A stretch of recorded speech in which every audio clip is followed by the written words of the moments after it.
All right, so good morning, everyone. So let's get started now. If it's your first time coming to Coving College, welcome.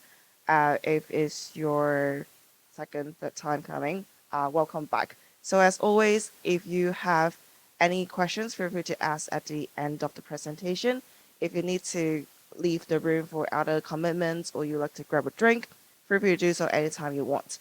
Um, there's a QR code here where you can just scan and you have access to the slides. I will also be sending a slide to you guys after the presentation. So today we're going to talk about European University and Australian University. So unlike the previous country series where Hong Kong, UK is somewhat similar, US and Canada has like similar education system, there's nothing much in common for Australia and Europe, so we won't be doing direct comparison. The plan for today is for me to talk about Australia first and then move on to European universities. But the main thing that we'll cover today will be the overview of both areas, how to do the research for university, the entry requirements, and also how to make those applications. So first we'll start with Australia. This is the university map for Australia.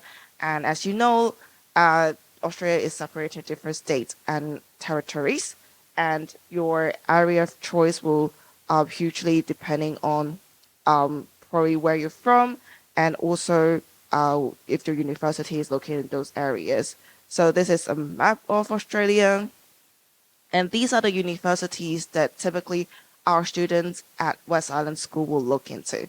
So first of all, more commonly known to international students will be the Group of 8, which is the leading group of universities that does research, and it will again be across all the areas in Australia.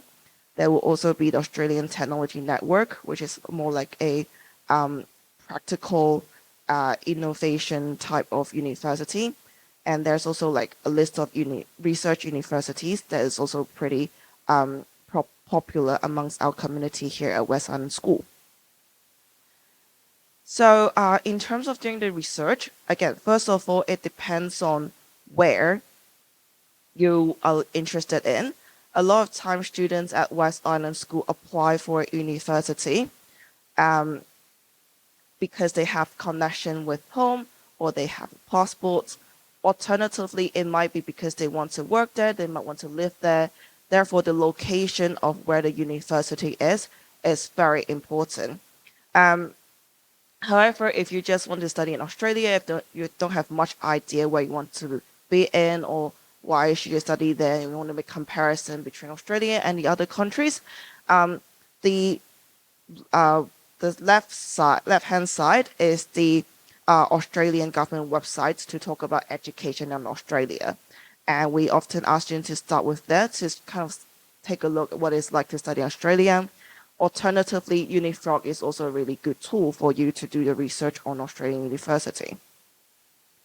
And you'll be able to shortlist the universities on Unifrog once you put in your criteria of your preferred choices.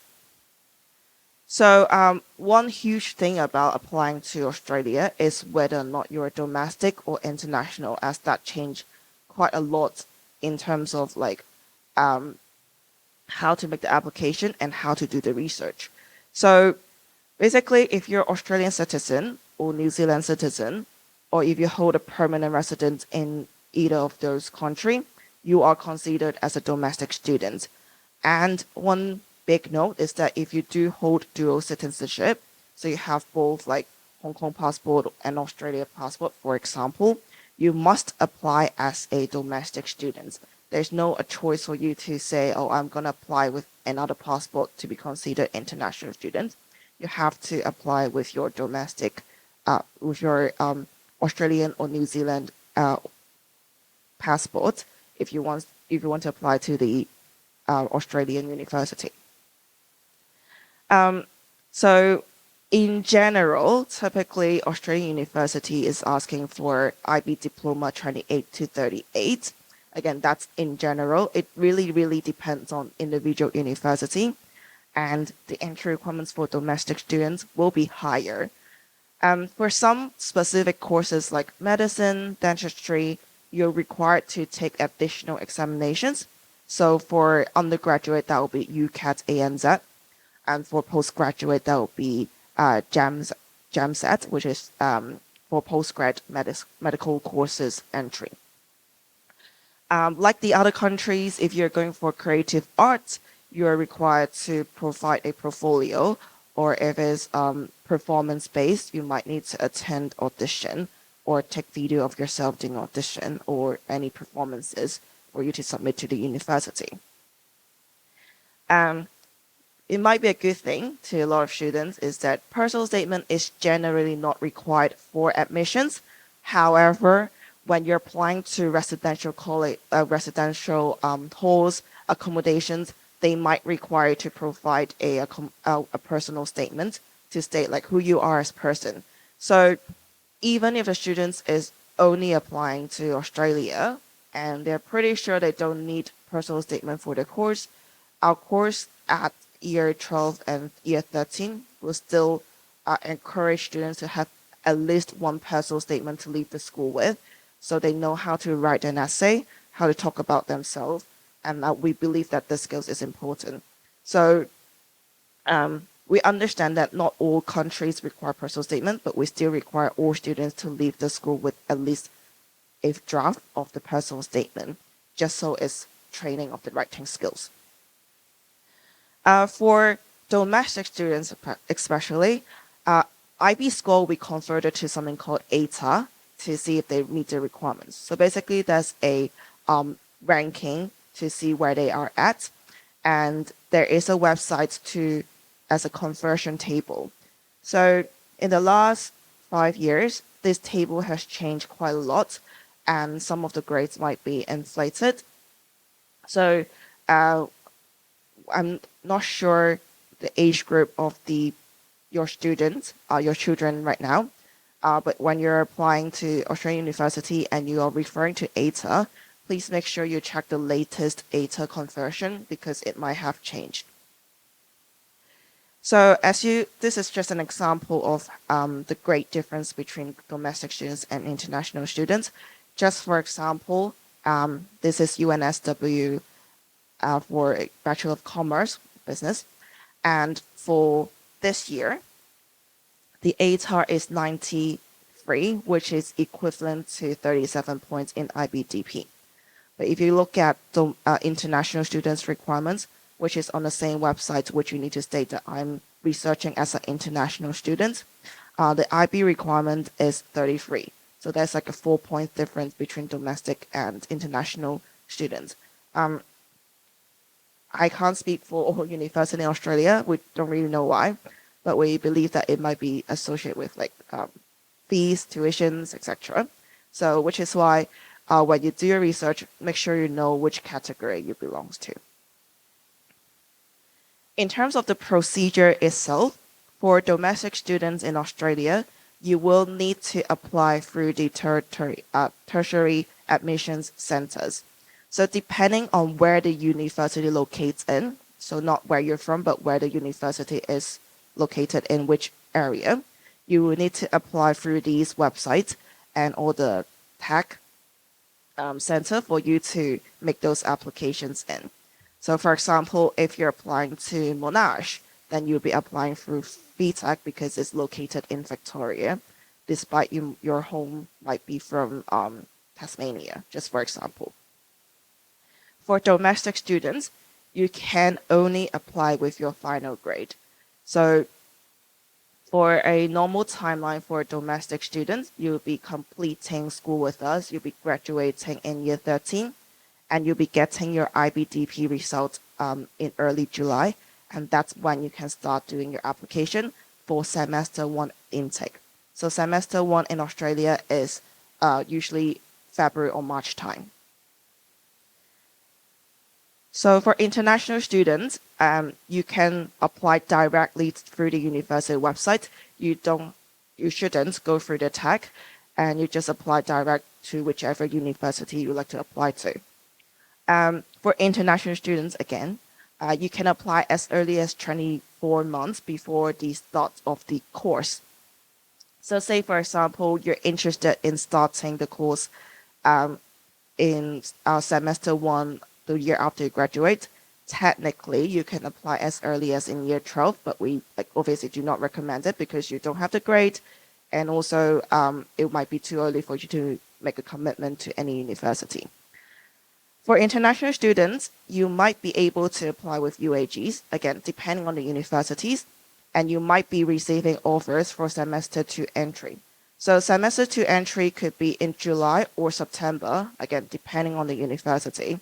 And if you're international students, they might give you a conditional offer or even like a offer depending on your UAG, and they expect you to meet your condition to meet your UAG when you join the university. So say, for example, you can apply in March in year 13, and then you'll be applying with your UAG. They might give you an offer, and they expect you to be quite similar to your final grade to be quite similar to your UAG in July as like academic requirement. So we've spoken to some universities about this, and they said like typically students who do that will meet their UAG, but like this is kind of like academic contract that you enroll yourself to, and they expect you to continue to do well if they accept you based on your UAG. However, we do not recommend students going to semester two entry, which is the July or September entry, mostly because of the emotional side of it. So first of all, you'll be joining later than most of the other students who joined in February. Second, you won't have those like huge orientation, freshers week, etc., for you to get used to the university. And also, it's quite you won't be graduating with your same cohort. So that's something that we do not usually recommend students to do that. So our advice is still to apply with your final grade in July for semester one entry. And if you're applying with your final grade, you'll be getting unconditional offer. And typically you receive offers within 3 weeks. So say, for example, if you apply in July, typically you know if you're going to Australia by before the end of August, and that's how you can compare offers between Australia and the other countries that you have applied to. Obviously, that's except competitive courses. So for if your courses require interviews, portfolio, then or for some medicine, then you need to do interviews, and that's why you won't receive your offers within 3 weeks. I've been mentioning a lot on IBDP, which is because most Australian universities only accept IBDP. However, if you're enrolled in our CP program, there are other pathways that you consider for direct entry, for entry to university. For international students, you can consider doing foundation year, which is a 1 year kind of study for you to prepare for university courses. So, for example, ANU College, after completion of the foundation with ANU, you can proceed to first year of undergraduate.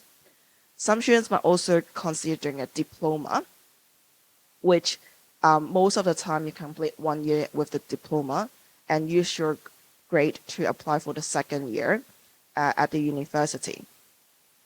For domestic students, foundation year is not available to you guys except for UNSW. So if you're considering somewhere else, we do not recommend the foundation route. You can either consider diploma or doing TAFE or VET, which is a 2-year diploma which you can convert it to university credit.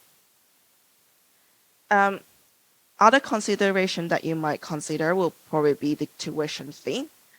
For domestic students, depending on the course and whether or not it's supported by the Commonwealth supported place, it can go from 4,000 Australian dollar to 15,000 Australian dollar. While for international students, it can be 20 to 50,000 Australian dollar. So that's just for reference. In terms of the living cost, it really depends on where you're from or where the university is located in. Obviously, places like Melbourne, Sydney will be more expensive than the rest of Australia, so that's something you can consider. If you're international students, you are required to pay the OSHC, which is the health cover when you apply for the visa, which will incur additional fees as you enter the university. So we'll just stop here for now for Australia. Any questions, feel free to ask at the end of the presentation.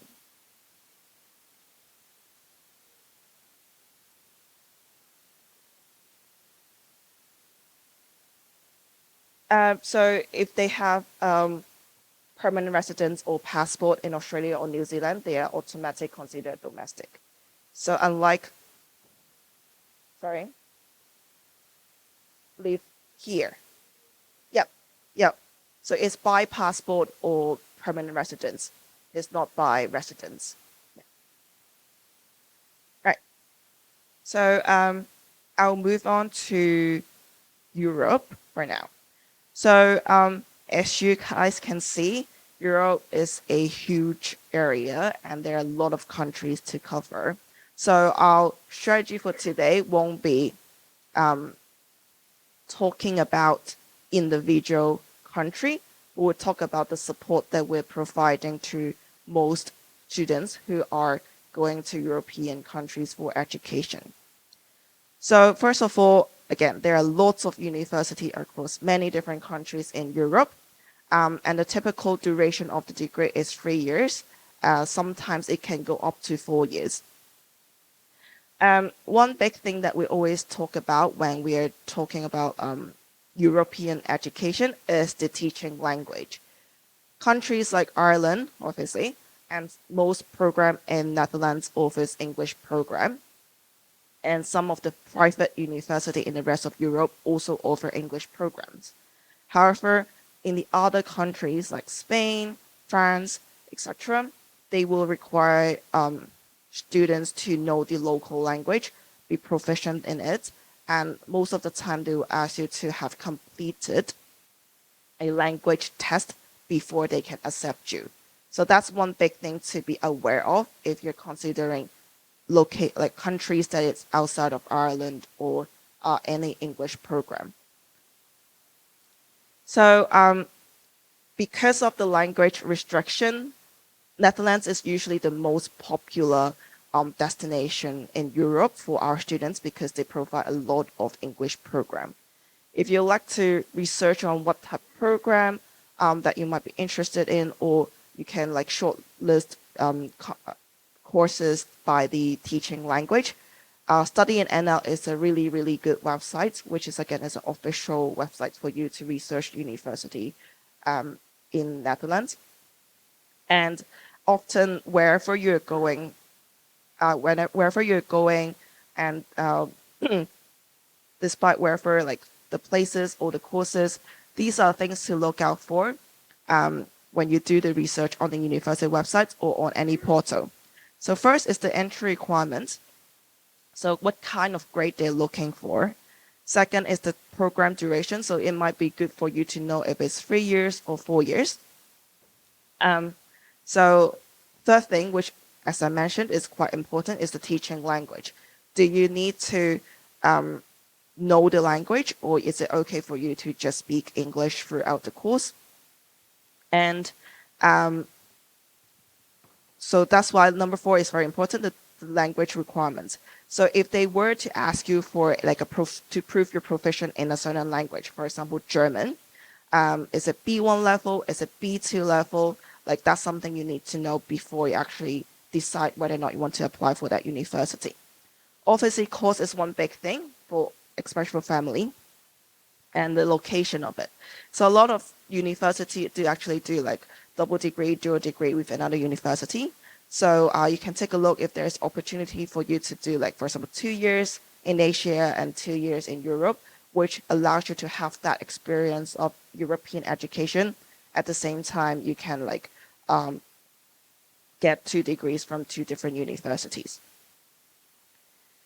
So again, I can't cover every single country, but these are some general things that we are aware of when we help students to apply to European universities. So most universities in Europe do not accept Math AI SL at diploma, IB diploma. So for example, Netherlands, especially if you're going for courses that require math, but even if you're just going for courses that is business management, for example, they will still want you to do math AA HLSL or math AI HL. So that's something to be aware of before you make your selection. Some country, for example, Germany, require two high-level languages. So when you're choosing your IBDP subject, you need to do two language, and they need it both to be in higher level. When a university in Europe asks for sciences, they typically wants it to be lab science. So that's physics, chemistry, or biology. So if doing computer science, sports science, that might not be accepted. But again, like depending on the university and depending on the country. Due to the education kind of like ideology in Europe, a lot of time the conditional offer will be just passing IB. However, whether or not you get the offer is on competitive basis. So unlike some of the other countries like UK, there is a grade for you to look at, and then you need to meet that certain grade. And if you meet that certain grade, you're more likely to get an offer. Most of the programs in Europe is on competitive basis, so they pick the number of students based on like the best students they have in terms of the applicants, and once you get the offers, it will mostly be passing IB. So for example, for the numerous fixes courses in Netherlands, it will be for them to have a certain number of seats, for example, 200 seats available, and then they will give out offers by ranking you guys. For example, there's like 500 applicants. They will rank you from 1 to 500, and they will give offers to the top 200 students. So that's by competitive basis. But again, once you get the offers, it's passing IB. Obviously, some course might require admission tests or interviews. So for example, physiotherapy is one of the big courses that's quite popular in our community, but they do require admission test. Yeah, thank you. I see. In terms of the preparation, again, because of the language requirement, we would suggest parents to start the language preparation as early as in year 7, especially considering, for example, like Spain, France, Germany, etc. Especially if those are like non-English program. In terms of the documents required, again, we can't say like for each university what we need, but in general, most students will need a transcript, which you can request it from us. They need a proof of English, which is to state that, oh, you've joined ESF since this date and you have studied in English for this number of years, or the certificates of expected graduation, because you'll be applying with your UAGs, which again, these are the documents that we can provide. For the third one, which is the motivation letter, they call it motivation letter in Europe, but it's actually personal statement, which you can refer to the last Coffee and College to learn how to write it. And also, most of the time, they require a CV, which is a list of extracurricular that you might have, and also achievements that that is listed on your CV. So this is also what they are expecting from you for most of the European country. So again, for Europe, it's very difficult for me to do it by country or by university because there is so many to choose from. But as a general note, for Switzerland, most students would go for Switzerland for hospitality program, for example, hotel management, tourism, etc. And within those universities or colleges, they will also have English programs. In Spain, on a national level, they cannot accept mixed credential, which means they're unable to accept IB-CP because it's a combination of BTEC and IB. For France, for the class of 2025, we received 2 offers from Sciences Po, and there are also other English programs, especially for businesses in France. So that's also some courses that is quite popular amongst our students here at Westland School. There's also an increase in popularity in Czech Republic and Hungary, mostly because of the tuition fee, which is quite low. For medical students, if you are considering becoming a doctor and it doesn't really matter where you want to go to, Medical Doorway actually is a really, really good agency, not agency, like a platform for you to apply to European medical schools. So last year we have students receiving offers from Ireland, from Malta, etc. And that's, that will be a good kind of pathway for you to enter Europe as well if you were to apply for medical related courses. So just a final note, again, I know I'm not covering every single uni and every single country, and also we're covering mostly 6 countries so far in Coventry College, but the Higher Education Office wants to emphasize that we support all the application worldwide, regardless of where you want to go, what type of courses you want, university or not, we support every single application. And if our career session is not focusing on that specific area, we will still be working with you on one-on-one basis. So if your student is already in year 12 or in year 13 that they have completed the career lesson, they might notice that, oh, a lot of time we use examples from the mainstream country like UK, US, Hong Kong, Canada, etc. as an example, but our goal is to actually focus on the skills. So for example, writing skills, presenting yourself, how to do the research, etc. But not, the intention is not to limit you guys to apply to the so-called mainstream country. So a lot of times students will arrange more one-to-one interviews if they're applying for the so-called non-mainstream country. And again, we'll support them as much as we can. So this year, for example, we have students going for South Africa for apprenticeship, and we do support that. So this is just a final note from us. Last but not least, these are some resources that is really, really useful for students and parents. So on Unifrog, there is something called the Know-How Library. And if you type in the country of your choice, for example, Spain, they have a lot of like guidance on how to make application and how to do the research in Spain. And you can take a look at that before you actually decide whether or not you want to study at that country or area. So this is a good resource for you to refer to. And again, if you do not have an account and you would like us to create a dummy account for you as a parent, just email us.